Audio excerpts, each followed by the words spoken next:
We run a fitness center at Mlolongo called Switch Fitness Center. There our main objective is to ensure that our customers or our clients live a healthy life. All right. They switch, actually our tagline is switching lifestyles. Switching lifestyles. Yes. And then we go to the gentleman. Yes, I'm Frederick Okab, a fitness trainer, a certified fitness trainer. You had to put the word certified. Yeah, I had to put the word that certified. It sounds legit. Yes. And it is legit. Yeah.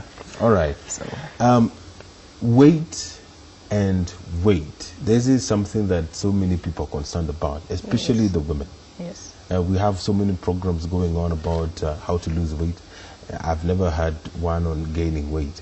But why is there so much talk around weight? I think weight in itself presents a lot of challenges, and especially for us women is on our outward look.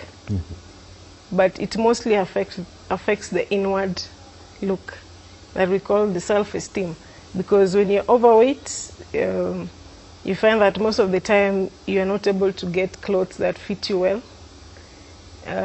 For those who are in the dating scene, you're not able to get the right guy, or people tend to look at you as not fit for something. But deep inside, it's a struggle. All right. So weight is a challenge for many people. But for women, mostly for us, is the way we look, because we are to be flowers. Yes. We are flowers for the earth. Frederick, so we need to look nice. As a guy, yes, as a man, do we respond to talk about weight as women do? Because if you tell a woman that she's fat, that is trouble. Yes, of course we do. And to a man, yes, telling a man that you are fat also can affect the confidence in him. For example, telling him that you have a big tummy or something, it also affects. So yes, we respond as women do. All right. Yeah, we want to look good too. So you look like a fit person. Yeah, of course. What goes into your mind when you see someone who is not fit? Do you feel like I need to approach this person and introduce him to ways of which he can tone his body, or it is important to just let someone decide? It's important to just let someone decide, because changing of a lifestyle depends on the way that person will decide to change his life and change his mind and the way of living. So it is important to let that person decide and walk that journey. All right. Yeah. Isabel, there are families, you know, you find that maybe the parents are struggling with weight, and the children are also struggling with weight. Does it mean that those cases which are hereditary, or they're just based on personal choices? I would want to think majority of the time it's choice, because for example, let's look at the family level. What do your kids, for example, carry as their snack to school? Like the snack box, what is in it? Do we as parents really know what's in that box? Because most of these things start at childhood. You'll find most people will tell you, I've struggled with weight since childhood. But why is that? Because of the choices we have made for the children. And as you grow up, you now struggle with trying to change those choices that were made. And that becomes difficult. If as parents we can start with our children at a younger age, then it would be easier for them. Even introducing children to activities is easier for them to transition, to know that activities are important for my daily life or my daily lifestyle. But if you want to, that's why there's a challenge that a grown-up trying to change their lifestyle. Yes. By going to the gym, then getting into crash programs and, you know, the bustles and hassles of life, it becomes hard. But if as family units, we start by ensuring that our children are taking healthy options, even for their break, even in the schools, we stop demanding for those stylish kind of food. The chocolates, and the sweets. And ice creams and whatever. You saw the former First Lady of United States had to fight so that the school feeding program could be more healthier for the children. Yes. What I always feel is that as a nation, we have very many options of healthy meals that we can even incorporate in our kids' break. And have you had cases where a family comes, a father, mother, and children coming to you to keep them fit? Yes, of course. And how do you handle that? Of course, the first advice we give to the parents on how they can get into our training programs. We do them assessments and engage them, and advise them further to engage the children, because we have so many programs that we carry out in our gym that involves kids. One of them being the trampoline. All right. Yeah. We'll talk about the trampoline later on in the second part of this. We'll be doing some jumping. But how do you convince a child that it is important to keep fit? It is important for you to stop eating this and exercise. How do you, it's like teaching that child how to walk. How do you approach it? True. As earlier said, Yes. it starts with the parents, how the parents engage the kid. But when the child comes to the gym, we now incorporate fun activity that will help that kid like our program. So that's the way we engage the kids. All right. Yeah. So what are the conventional ways of losing weight before we talk of the unorthodox ways of losing weight? The conventional way is just to check on your diet, what you eat, because weight is a product of what we eat and the activity levels. If I eat a lot and live a sedentary life, then I'll tend towards obesity, overweight and obesity eventually. But if you look at what you're eating, the portions, there are simple ways. We don't need to do the calorie counting and all that. There are simple things like just using your fist, like ugali. I know you like ugali. You're talking about the portions now. Portion, yeah. Yes. Like ugali should just be this amount. I know you eat more than this. How big is your hand? So you reduce the portion. Yeah.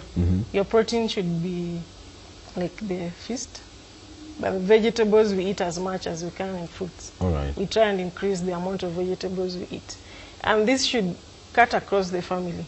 It shouldn't be those people who say, I can't eat my vegetables, I don't like this mboga, I don't like this, yeah. But you reduce the amount of starch, because starch is a source of energy, but if it is not used, the body converts the excess energy into fat. All right. And that's what leads to weight gain. Okay. Therefore, if you are looking into weight loss, then you have to reduce the amount of carbohydrates you are eating.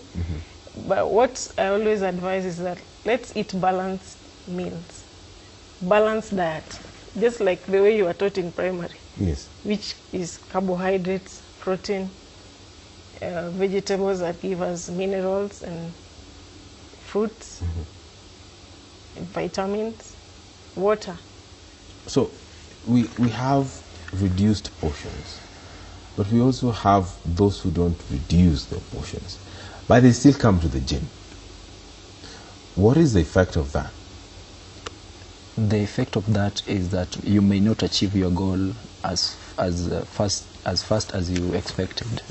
If you eat more and you work out the same amount, you may not achieve that the weight loss that you may need.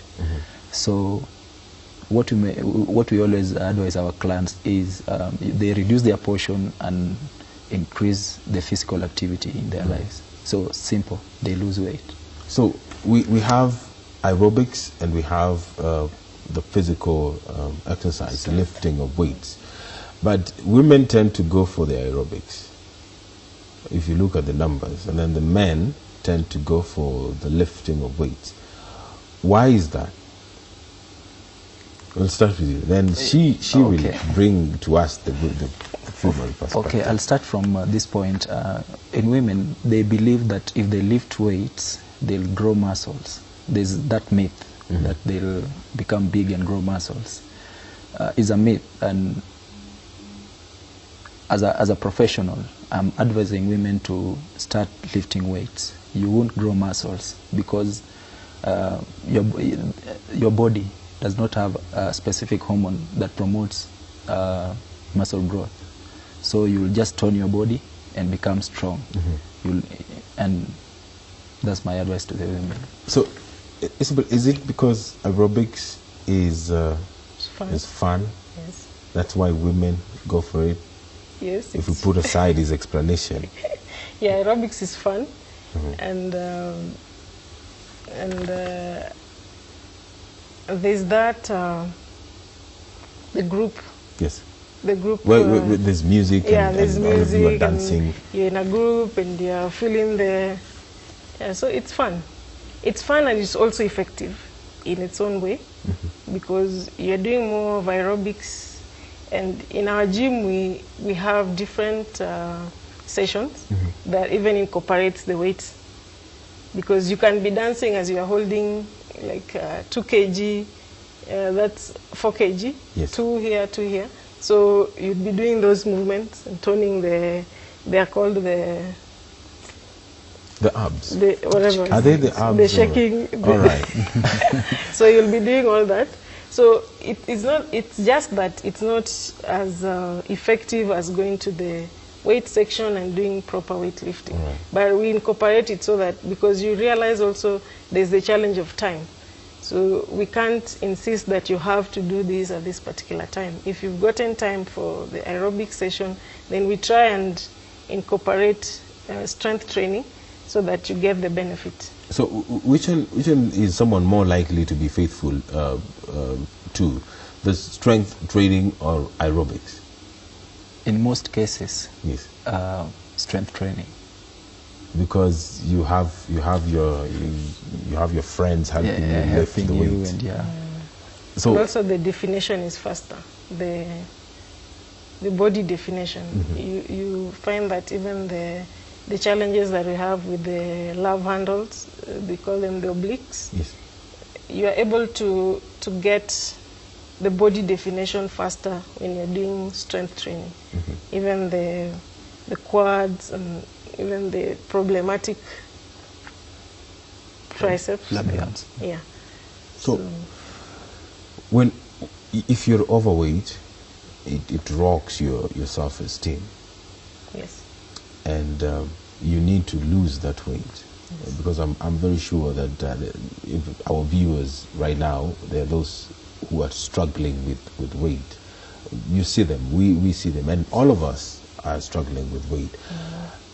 That first step, the first thing that you do, if you're struggling with weight, how do you move out of that cocoon and approach an expert? Where does that courage come from? Have you had cases where someone comes to you and talks to you and tell you that, you know, I am overweight, I need to shed some weight? How do you approach that? I think the first thing is to acknowledge the fact that the person has taken the right step. The first step is to realize that you need to change your lifestyle. And for us is to help you through the journey, but only working on your decision, on your conviction. How far do you want to go on in that journey? Because remember, the challenge is at the ends, because you'll be called to do things that you're not used to doing. You'll be told, eat less, do this, you know, changes in your lifestyle that you may not be used to. But for us is to encourage you to do it, because that is the best way that you'll be able to change your life.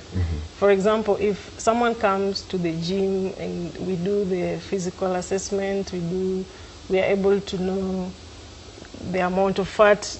There's a specific machine we use, the amount of fat they have as a percentage of the body weight and all that. Then we are able to advise you